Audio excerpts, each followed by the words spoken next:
2024년 5월 20일 새벽입니다. 하나님의 말씀은 시편 107편 1절에서 9절입니다. 여호와께 감사하라. 그는 선하시며 그 인자하심이 영원하미로다.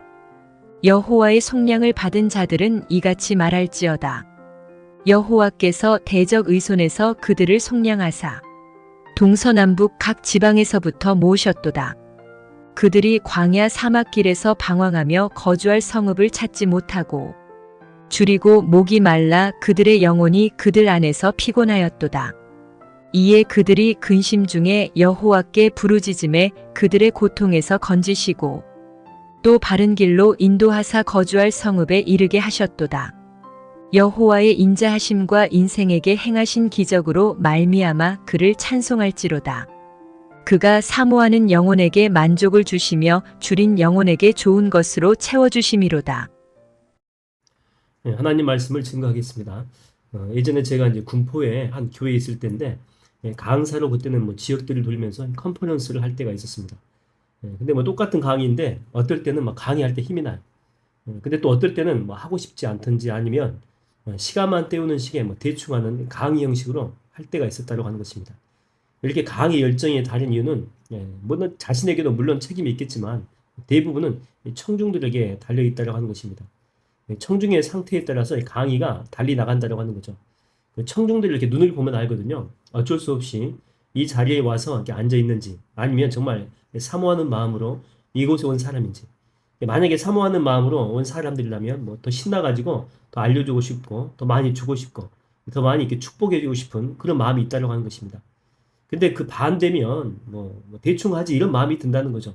뭐 이들도 대충 앉아 있는데 뭐 나라고 뭐 열심히 해봤자 무슨 소용이 있겠는가 이런 생각이 드는 것입니다. 강사의 그 강의 열정은 바로 청중들한테 많은 부분 달려 있다고 하는 것이죠. 사모하는 그런 마음인가 그렇지 않는가라고 하는 것입니다. 구절에 보니까 주님께서 사모하는 영혼에게 만족함을 준다 이렇게 나옵니다. 여기서 만족은 뭐 기도 응답이라고 바꾸어도 될 것 같습니다. 기도했다라고 해가지고 다 응답되는 것이 아니고 그 기도 응답의 그 키는 뭐냐? 바로 열쇠는 얼마나 그것을 사모하는지에 달려 있다라고 하는 것입니다. 그래서 여러분 우리가 기도할 때에 그리고 주님 앞에 기도 제목을 써서 올릴 때도 마찬가지인데 그냥 쓰지 마십시오. 한자 한자 그 글에 간절함을 담아서 한번 써보십시오. 그리고 그것을 붙들고 기도할 때도 정말 사모하는 마음으로 간절하게 기도해 보십시오.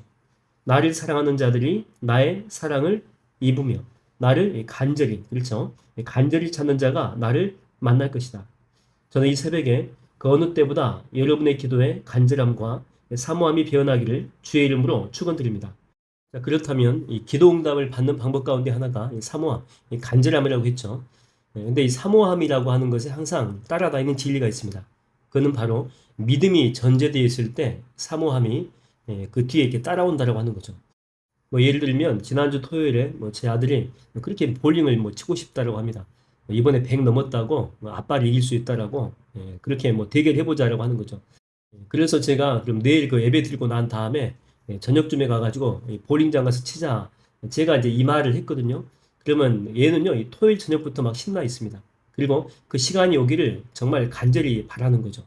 왜냐하면 기본적으로 제가 아이를 데리고 이 볼링장에 갈 것을 그 아이가 믿기 때문에 그래요. 믿기 때문에 사모함이 생기고 믿기 때문에 간절함이 생긴다라고 하는 거죠. 어제는 저희 교회에서 어떤 교회 장로님께서 후원해 주셔가지고 저희들이 만찬을 하지 않았습니까? 근데 저는 이 토요일부터 그 기대감이 충만했습니다. 내일이 빨리 오기를 바라는 마음도 있고. 왜냐하면 어제 이렇게 우리가 먹어봐서 알지만은요, 임금님이 먹는 것보다 훨씬 더 뭐 많이 더 나왔지만 맛도 기가 막힙니다.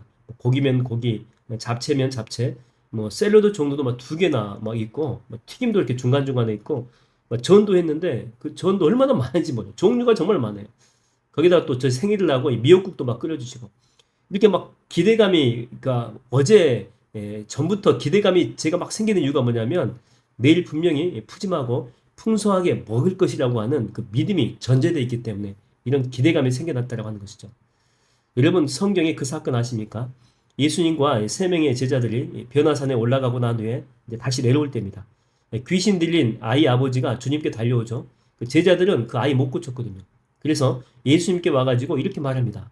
그러나 무엇을 하실 수 있거든 우리를 불쌍히 여기사 도와 주옵소서. 무엇을 하실 수 있거든. 그래서 예수께서 이르시되 할 수 있거든이 무슨 말이냐? 믿는 자에게는 능히 하지 못할 일이 없느니라 하시니 곧 그 아이의 아버지가 소리를 질러 이르되 내가 믿나이다. 나의 믿음 없는 것을 도와주소서 하더라. 그러니까 아이의 아버지는 예수님께 나와서 부탁은 했어요. 그러니까 기도는 했어요. 기도는. 근데 믿음이라고 하는 그런 전제 없이 그냥 온 거죠. 혹시 뭐 할 수 있으면 하는 그런 의심이 가득한 마음으로 온 것입니다. 그래서 주께서 꾸짖으신 거죠. 믿는 자에게는 하지 못할 일이 없는데 지금 나에게 오는 너한테는 믿음이 전혀 없다라고 하는 거예요. 여러분 그래서 이렇게 성경 중간중간에 보면은 예수님께서 병자를 이렇게 치유하시면서도 자꾸 이렇게 말씀하신 게 반복적으로 말씀하신 게 바로 이것입니다. 내 믿음이 너를 구원하였다. 그러니까 주님의 능력도 능력이지만 그 전에 우리에게 주님은 믿음을 원하신다고 하는 것입니다. 여러분 그 라이트 형제 아시죠? 비행기 만들고 또 비행에 성공한 그 형제죠. 근데 이분의 아버지는 원래 목사였거든요. 아들들이 이렇게 비행기를 만들어서 하늘을 난다라고 했을 때 아버지 목사는 이런 말을 합니다. 야 이놈들아, 하나님이 우리를 날게 하실 뜻이 있었다면 새처럼 날개를 주셨을 거야. 인간은 날지 못해. 포기해 이놈들. 근데 라이트 형제는 이게 다르게 바라본 것입니다. 우리는 스스로 날 수 없지만 새와 비슷한 것을 만들 수 있는, 그래서 하늘을 날 수 있는 지혜를 주셨다라고 믿은 거죠. 믿은 거. 믿다 보니까 도전하게 되고 도전하다 보니까 방법이 생깁니다. 결국 인간이 하늘을 날 수 있는 열매를 맛본 것입니다. 여러분 이 새벽에 나온 저희들도 마찬가지입니다. 오늘 이 시간에 주님은 반드시 나에게 은혜를 주실 것이다. 이런 믿음이 있을 때 자연스럽게 이런 사모한 마음이 우리 가운데 생기게 되고 또 기대감이 생기게 되고 더욱더 간절함으로 기도하게 되죠. 그래서 결국에는 이런 간절함이 담긴 기도에 주님은 더 크게 응답해 주신다고 하는 것입니다. 오늘 이 새벽에 이런 믿음으로 기도해서 열매 맺는 복된 하루가 되기를 주의 이름으로 축원드립니다. 기도하겠습니다. 하나님 아버지, 우리가 주님 만나기 위해서 이 자리에 왔지만 그러나 사모함과 이 간절한 마음은 없는 것 같습니다. 정말 그 아이의 귀신 들린 아이의 아버지처럼 주님 앞에는 왔지만은 그러나 언제나 믿음이 아니라 의심의 마음을 가지고 주님 앞에 나올 때가 정말 많이 있습니다.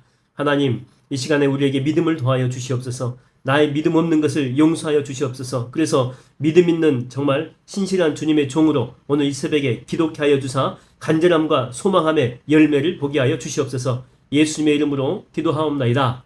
아멘.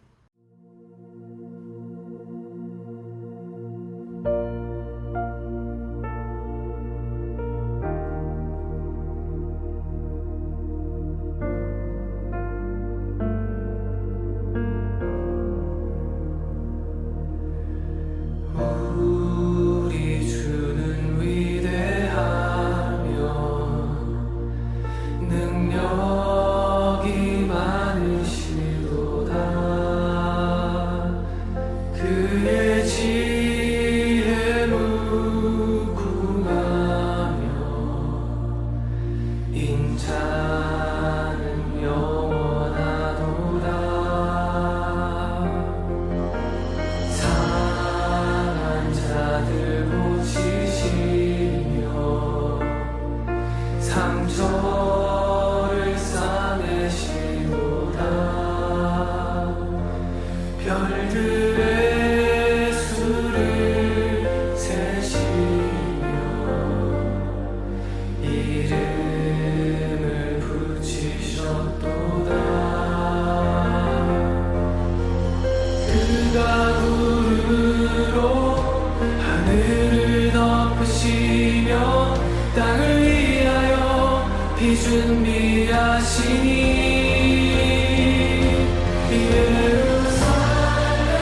예루살렘아 여호와를 찬송할지니라. 이 하나님을 감사함으로 그 앞에 나가며 주 임재